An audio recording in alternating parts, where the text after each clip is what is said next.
Okay, hi everybody. I'm here to talk to you today about the path to community college. My name is Sandalina Sattar, and let's start with why we're gathered here today.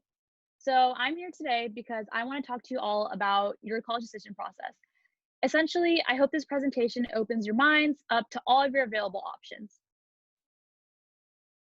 So, just to give you some context to my personal roadmap, so I started off at Cupertino High School and I graduated in the class of 2018. I chose to attend Foothill College, a community college in Los Altos Hills, for 2 years.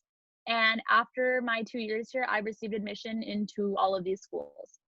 So, Berkeley Haas, UCLA, UCSD, and UCSB. And I'll be going more in depth about my process and kind of how I got here and how I worked my way up.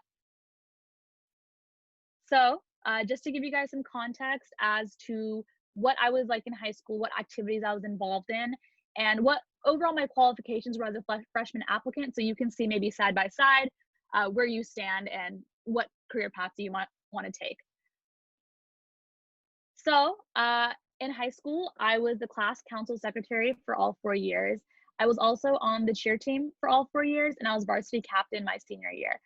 Within cheer, I also received the All American Cheerleader Award, which is the highest honor that you can receive as an individual in high school cheer. I was in Model United Nations for 4 years, and I was the vice president my senior year. I was in youth and government for 3 years. I was in DECA for 2 years, and I was an ICDC representative, and which meant that I had to place statewide for California DECA conferences. I also was an intern for a nonprofit called Silicon Valley Education Foundation. I was a youth leader event coordinator for a 4th of July event for this organization called Muslims for Loyalty. I was a writing lab tutor for 3 years on campus. I was in this club called Tino Challenge, and I was a secretary. And I was also a Tino crew leader twice. In terms of coursework, I took lots of APs and honors. And in terms of statistics, I don't mind at all sharing them for transparency's sake, but I don't want to implement a culture of cutthroat competition or elitism. So if you have questions about my statistics, what APs I took, what grades I got, more than willing to share, reach out to me. I have my contact information at the end of the presentation.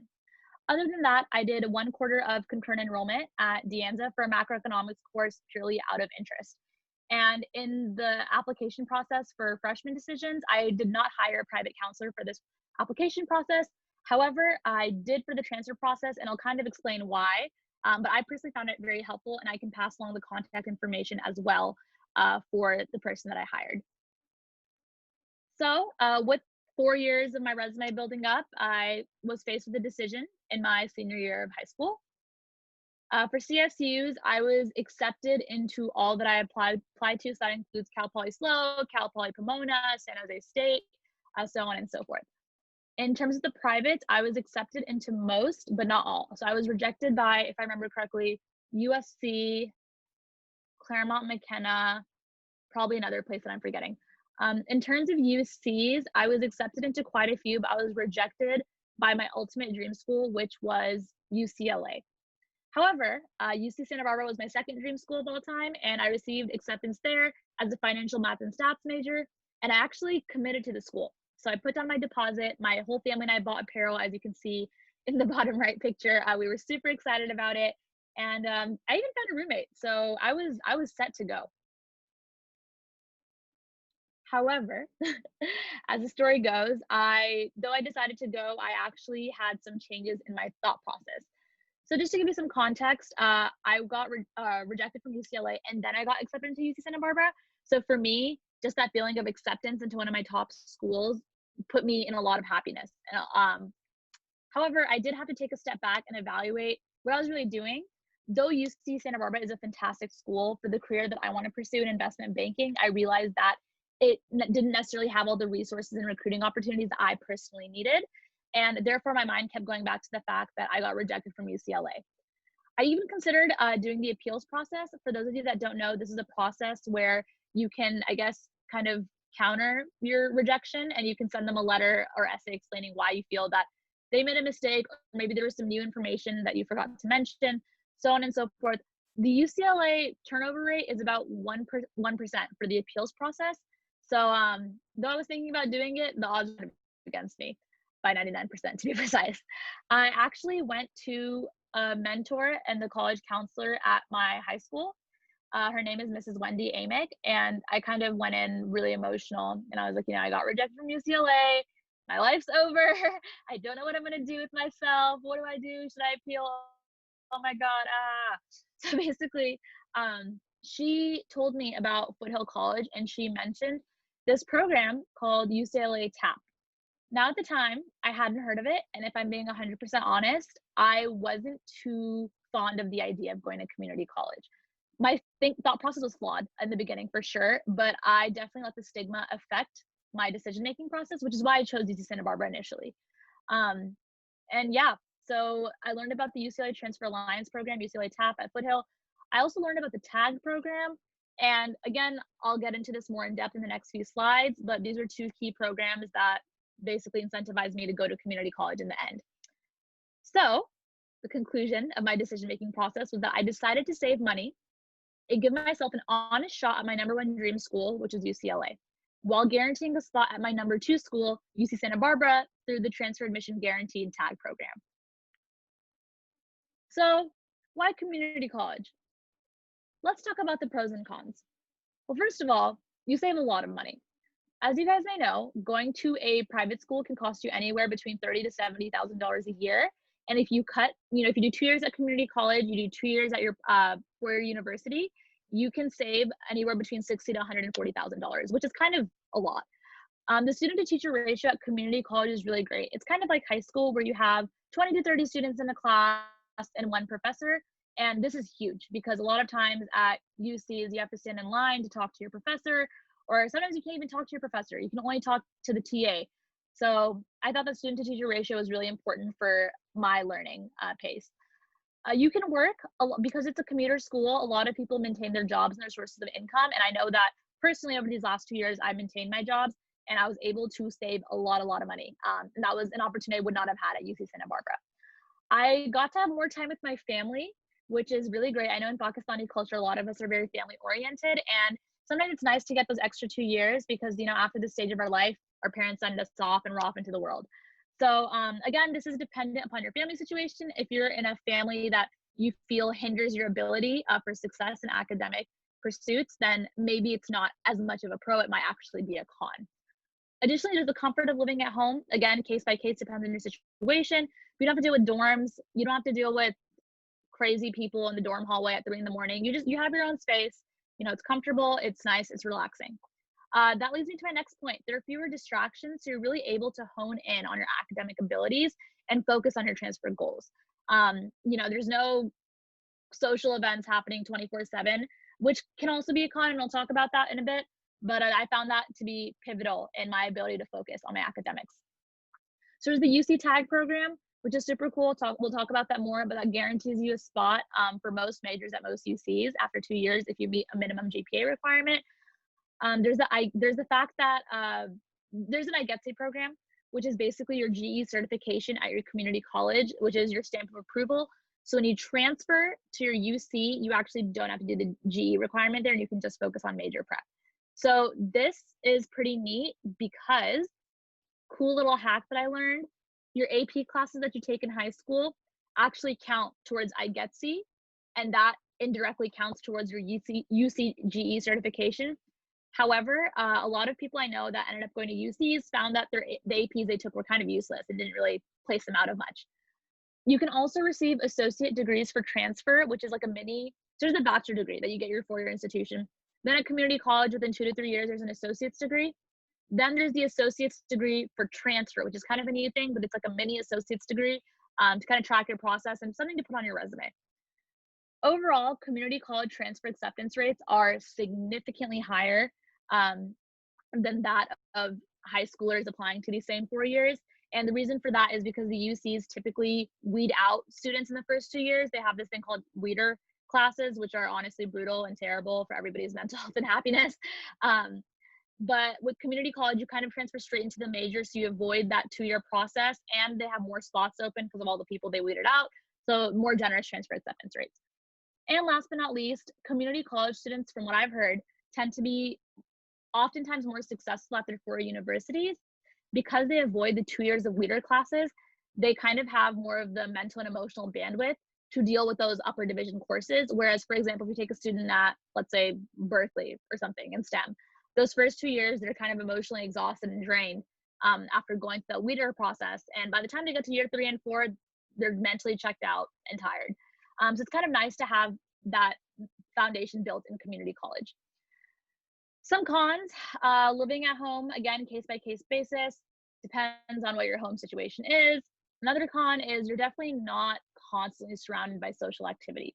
So if you're an extrovert, like myself, that sucks, and it's not really the ideal situation. But there are ways around it, and I'll talk about how I kind of circumnavigated that. Another con is that you're held accountable for your attendance at community college. Now, I know if there's any parents watching this, you're probably thinking, why is this the con? This is the best thing ever. Parents, when your kid starts college, there's some chemistry or wiring in their brain goes out the door, and suddenly it's hard to wake up for your 10 a.m. classes. And sometimes when you're not at lecture, you can get away with it at a UC if you sleep in a couple times. But at community college, your professor will definitely want you to answer for yourself. Again, I think this is a pro personally because it held me accountable, so I actually showed up for it. It is how you take it. Last con, probably the biggest one for me in my finance career, is the school brand name. A lot of people don't want to even look at a resume from a community college when they have Berkeley's and LA's and Stanford's applying for the same job. So it's kind of hard to navigate that process. However, I do think that there still are opportunities available. I was able to pursue stupendous opportunities, and I'll talk about that as well. So first, let's start off with the TAG program that I believe I've mentioned a few times by now. So TAG stands for Transfer Admission Guaranteed. It is what it sounds like. You're guaranteed admission as a transfer to these UCs that participate, to UC Davis, Merced, Irvine, Santa Barbara, Santa Cruz, and Riverside. The UCs that are not included are Berkeley, LA, and San Diego. As you can probably imagine, they are highly impacted schools because of their prestige and ranking. This is a program available for only California community college students. So out-of-state community college students and schools at other UCs or 4 years, they don't have access to this guaranteed program.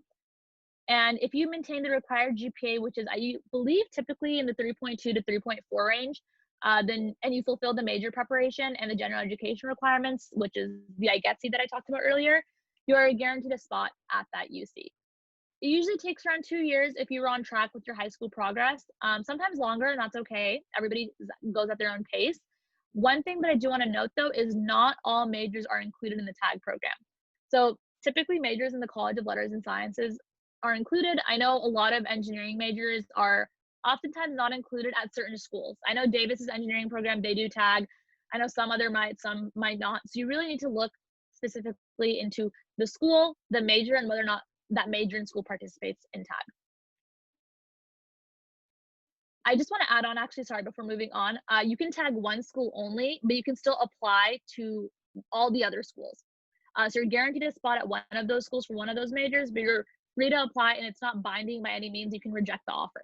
All right, so moving on to why Foothill College. You know, there's the Anza, there's West Valley, there's Mission, San Jose, I think.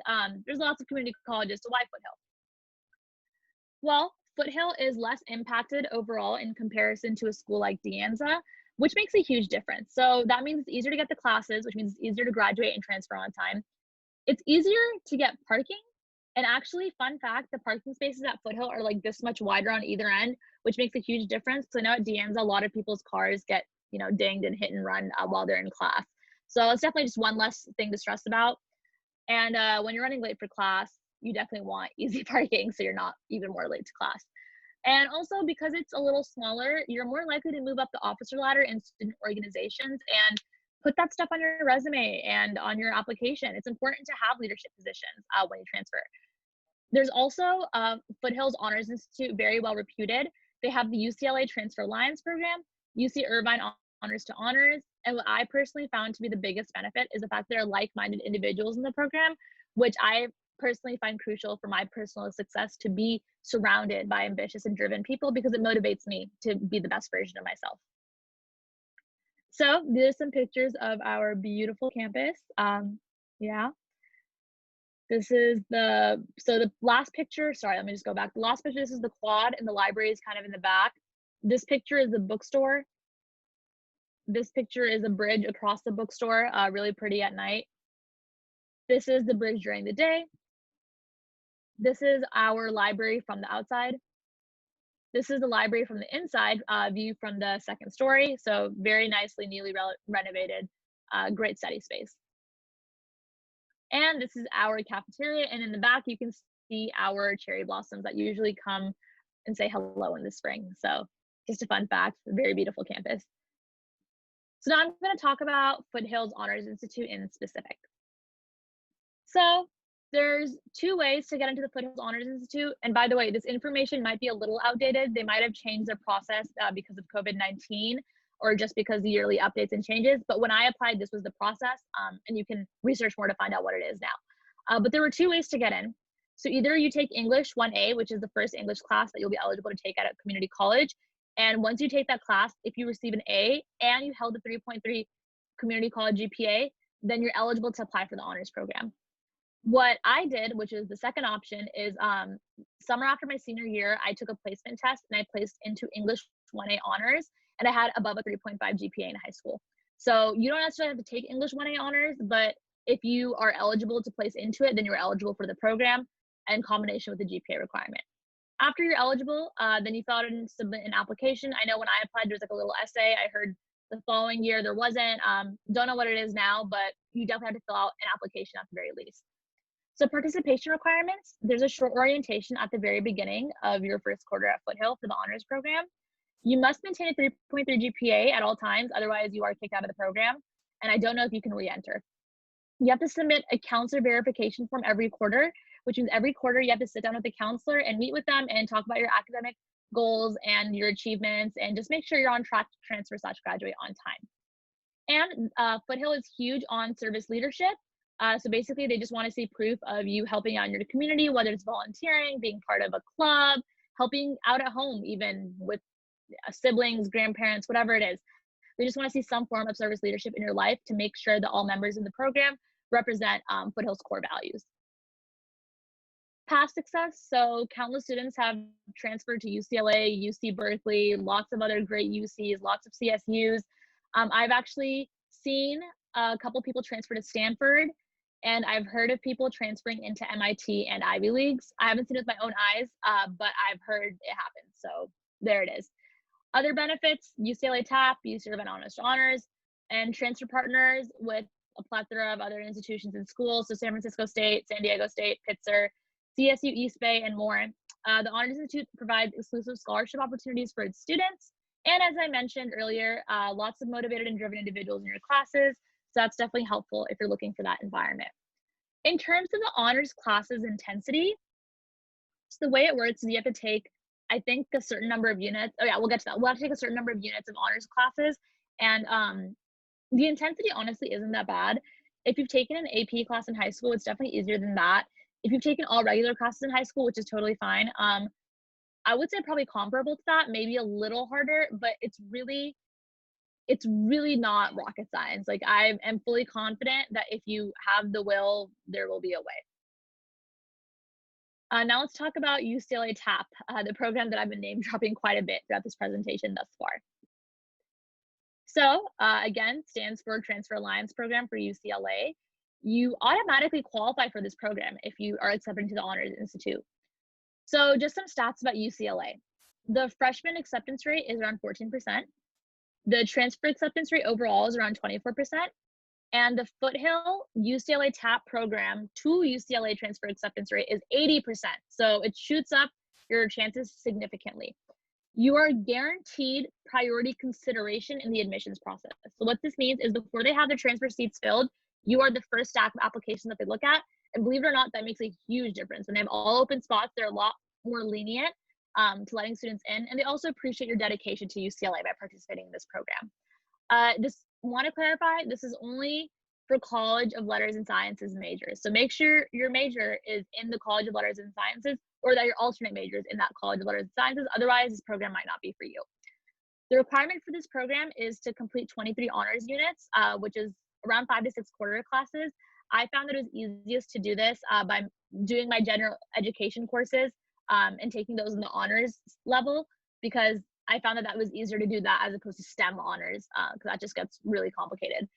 And also one other requirement is that out of these 23 units, 12 must be done by the fall that you apply. So that means, for example, I started at Foothill in September 2018. So when I was applying in November of 2019, I had to have 12 units done.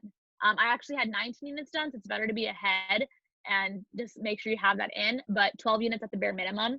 And you must keep a 3.3 GPA. Of course, higher is better because it's UCLA and they prefer to see academic excellence. Next, we have UC Irvine Honors to Honors. So I did not participate in this program, so I'm not as knowledgeable about it, but I'm sure there's information on the Foothill website. I do know that you automatically qualify as a member of the Honors Institute, and you are guaranteed priority consideration for the UC Irvine Honors Program. That means that if you're accepted into the UC Irvine Honors Program, you are guaranteed housing, which is huge because then you don't have to scramble looking for apartments last minute. And the requirements for this program are a little higher than the rest. You must maintain a 3.5. However, higher is always better.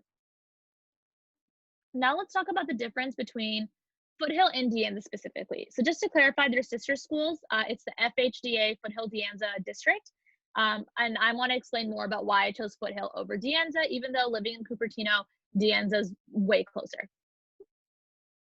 So Foothill and De Anza both have UC tag. All California community colleges have tags. That's the baseline. Foothill has 13,000 students, while De Anza has 24,000 students. As I mentioned, this makes a huge difference when it comes to picking classes and making sure that you graduate on time. Foothill has an honors institute with transfer partners, whereas De Anza also has an honors program, but no transfer partners to my knowledge. Foothill has UCLA TAP and UC Irvine Honors to Honors, while De Anza has neither of those programs. Foothill has quarter-long textbook checkout, which is kind of a huge deal because textbooks can run you anywhere from $50 to a few $100s per quarter. So it's definitely nice to have the option to check those out for the quarter and return them like a library system. Same goes for TA84s, calculators that'll cost you around $100 to $120. You can check out for free at Foothill. Contrastingly, De Anza does not have these two programs, which kind of adds on a little bit to the cost of your attendance. So now I'm going to talk about my life as a Foothill College student over the last 2 years. So in these 2 years, I was part of the Honors Institute and I took honors classes and I participated in UCLA TAP. I took rigorous high-level math classes and actually finished all the math classes available at Foothill College because this is part of my major requirement. I participated in student government. So my first year at Foothill, I was an appointed budget analyst. And then at the end of my first year, I ran for the 19 to 20 term as the elected VP of Finance. And I am now finishing up my term. And basically, if you want to get involved on campus, I would highly suggest student government because it's an opportunity for you to showcase your professionalism and your leadership qualities, and a great topic to talk about in your UC essays, by the way. I also had an on-campus job as a student accounts assistant. This gave me a hands-on opportunity to familiarize myself with the accounting realm of things. I was in Women in STEM for a year, and I was a secretary of that club. I was in business and entrepreneurship, great club on campus, also a great way to get involved if you're looking to work in the business space. And I received first place at a case competition that was hosted by this club. And as a result, I actually received interviews with the bank that was hosting the competition in collaboration with this club. So it was a great networking career opportunity for me as well. I presented at the Foothill Research Symposium. So just a heads up, UCs are research institutions, and they do like to see students that have done research on their own, self-initiated, purely out of interest for something that falls into their realm of study. So I presented an economic research detailing the differences between the 1930s Great Depression and the 2008 stock market crash. I interned at a startup last summer. This was a great experience. I did not ask for money because I knew my place as a first-year community college student, and I'm not going to bring much value to a team. The team is doing me a favor by letting me on, and because I knew that, I bargained and asked for, give me experience and I'll give you my free labor. That's kind of a good way to go about it. Definitely if you're looking to get into the space. I also TA'd for a course at Berkeley Haas. Somebody in my uncle's network was an instructor at Haas, so my uncle connected me to him, and he gave me an opportunity to TA for him over summer. Again, I did not get paid, so this is purely for experience, not for money purposes. But for money purposes, I have the on-campus job, and I private tutor on the side, which is a great gig to have, a few hours a week, make a lot of cash on the table. Would highly recommend if you have the time and resources. Now, in terms of the family and social aspect, I loved going to Foothill College because I got to bond so much with my parents and my younger siblings, and it gave me an opportunity to kind of just, bond with them, get closer with them, understand them better. I know in Pakistani culture, a lot of us probably grow up fighting with our parents, because we want to do all these things. There's the influence of the Western culture, and our parents are coming from the East, and then, there's this whole, battle of the cultures. It's a whole thing. Our childhood oftentimes is a lot of that back and forth. But as an adult, I noticed, my parents started giving me a lot more freedom, a lot more trust. And I think that it was pivotal in our relationship. And I think that this bond will, last us a lifetime. So that's kind of great. Something I wouldn't have gotten if I went straight to UCSB. The social aspect. So it's a little harder to, coordinate with your friends. A lot of your high school friends are going to be at 4 years. But I honestly made it fine. I had friends at Foothill. I had friends at San Jose State. I had friends at Berkeley. So, on the weekends, I would visit them and explore campus and, have fun with them on the weekends. So that was a really great thing to do, and always an option if you're looking to meet new people and have fun. So here are some pictures of my life as a Foothill College student. So this is my finance board. This is the team that I'm the VP of, and these are my appointed analysts. We had lots of fun this year. More pictures of me with my analyst. Some pictures of me with, so on the right is the student government elected officials. This was at a civic engagement event that we had on campus. And on the left is me swinging from the cherry blossoms just because. Top left, case competition. Top right, new student orientation. ASFC elected officers have to lead and participate that event. And bottom left is me emceeing for a business entrepreneurship club event. And then bottom right is me winning first place at business entrepreneurship case competition. More pictures, elected officers. Picture on the right was taken in Sacramento at a conference. So if you're in student government, you'll have the opportunity to go on leadership development conferences and meet people from other community colleges all over the state. All expenses paid by the student activities budget. So it's a pretty cool chance to meet people. So with that, I want to tell you about my transfer options now. So I was accepted into UC Berkeley Haas School of Business, and it has a 5 to 6% acceptance rate. So it's kind of huge, or sorry, transfer acceptance rate. So it's kind of huge. It's crazy because a lot of people I know at Berkeley that went in freshman year as pre-Haas majors actually didn't make it through the weeding process and had to switch their major or, figure out something else.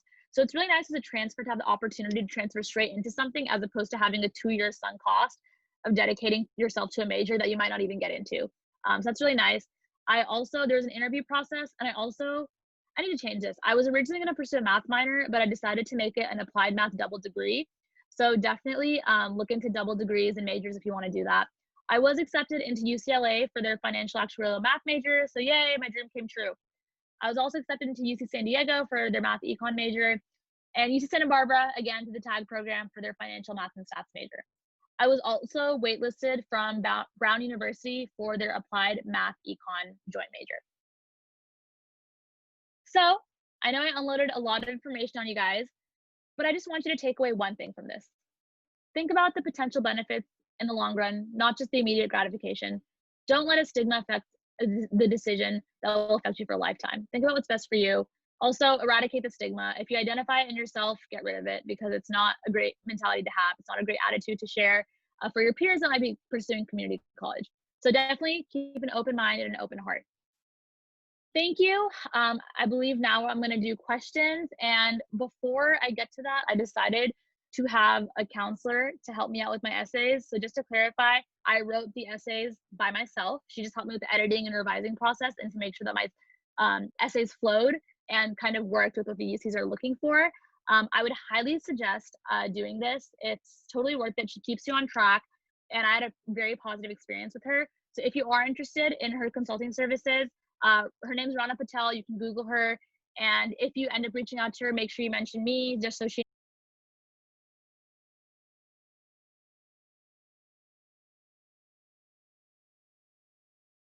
possible. But I personally wouldn't recommend it.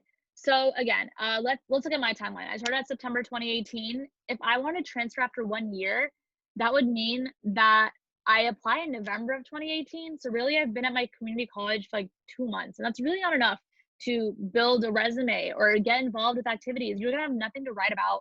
And also the point of community college for me was to skip the weeder process, was to save money. So you can do it in 1 year if you really want to, but I actually know people that try to do 1 year transfers, realized it wasn't going to work, got rejected from everywhere, tried again after 2 years, and it worked phenomenally.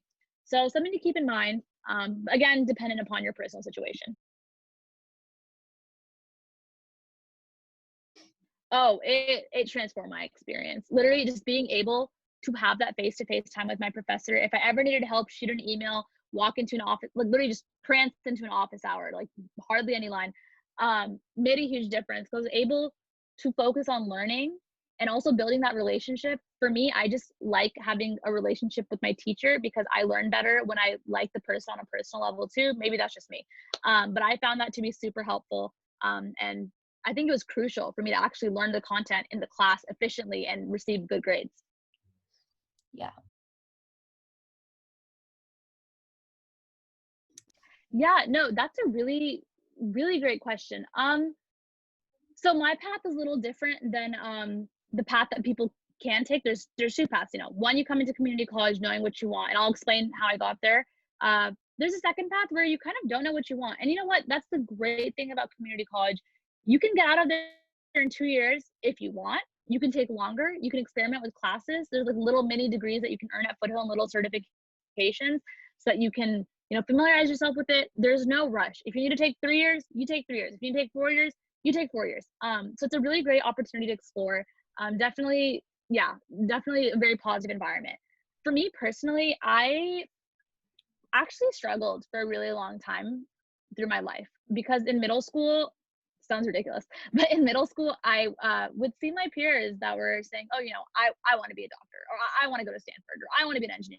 And I would just look around me and I'm like, oh my God, I'm 12 years old. Like, I don't know what I want to do. So I went into high school and I just kind of looked at what intrigued me, what piqued my interest. So I really noticed that I liked economics. That was a huge thing for me. I loved the macroeconomics course I took at Anza summer after my junior year of high school. I loved AP microeconomics. My dad's also in finance, so 100% that he had a huge influence on me and my interest. And I also noticed, I actually ironically thought I was really bad at math for my first years of high school. For some reason, something in calculus kicked in, and suddenly I was like getting high A's, like soaring colors. So that's when I realized, I like math, I like economics. Finance is a field in which you earn a lot of money, honestly. Like if we're all lying if we're saying that money is not at least a small factor in our career choices. One day we're gonna have families to support. Or, if you want to support your immigrant parents, which is something I know I want to do, that's like very important in my Pakistani family. I figured, I want a good return on my investment of my time and my resources. So I want a high pay. I like math. I like economics. The crossroads of all three of those are finance. And the reason I actually decided to pursue investment banking is because I realize it's a highly analytical role that pays a lot of money and also gives you a lot of learning opportunities. And it's very fast paced. So once you go into investment banking, you can do basically anything in finance or corporate after that because it's like, the golden crown.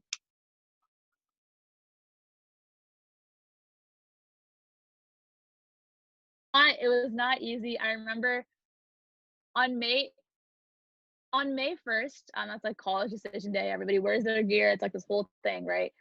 I actually, truthfully, I don't tell many people this, but I guess I'm telling this to a whole audience now. End of April is actually when I started considering community college, but I actually put it off in my head because I was like, no, no, no. On decision day, I have to wear my UC Santa Barbara shirt. I have to do the whole thing. I have to go through with it.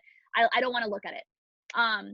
So I think I got swept up in that. Totally guilty. Huge mistake. I should have known about community college earlier. But it's hard because you want to fit in and you want to tell your friends like, oh, I'm going to this school. Oh my gosh, like so cool. Haha, great.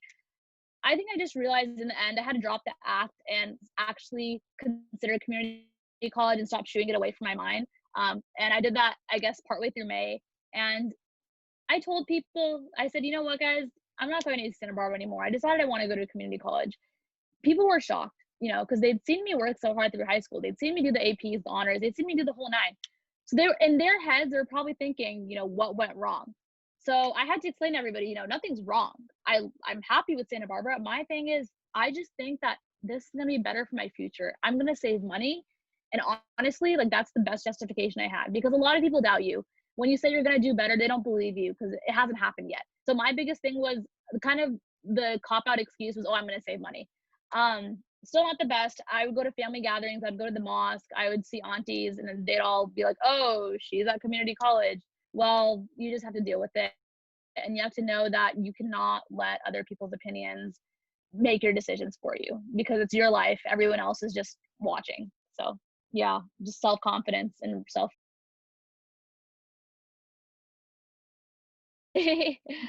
um Honestly, I don't know if I would change anything.